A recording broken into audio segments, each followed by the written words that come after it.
മലബാറിന്റെ തനത് കലാരൂപമായ ഒപ്പനയുടെ വ്യത്യസ്തമായൊരു അവതരണത്തിന് കാസർഗോഡ് പാലക്കുന്ന് ഗ്രാമം സാക്ഷിയായി. മൈലാഞ്ചിയിട്ട മൊഞ്ചത്തിമാർ കൈകൊട്ടി തിമിർത്തപ്പോൾ അത് ലോക റെക്കോർഡിന്റെ കരിവളക്കിലുക്കം കൂടിയായി മാറി.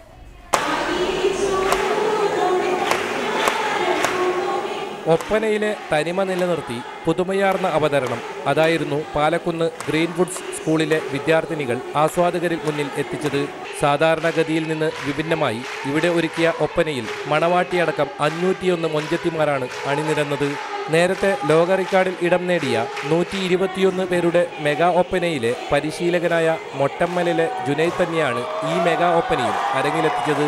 വേൾഡിൽ ആദ്യമായി ഗിന്നസ് ബുക്ക് ഓഫ് വേൾഡ് റെക്കോർഡിലേക്ക് നമ്മുടെ ഒപ്പന കയറുന്നതിന് വേണ്ടിയുള്ള ഒരു അറ്റംപ്റ്റും കൂടി ഇതിൽ നമ്മൾ ചെയ്യുന്നുണ്ട്. സ്കൂളിലെ തന്നെ വിദ്യാർത്ഥികളാണ് ആസ്വാദകരുടെ മനസ്സ് ത്രസിപ്പിച്ച ഒപ്പനയിൽ അരങ്ങ് തകർത്തത്.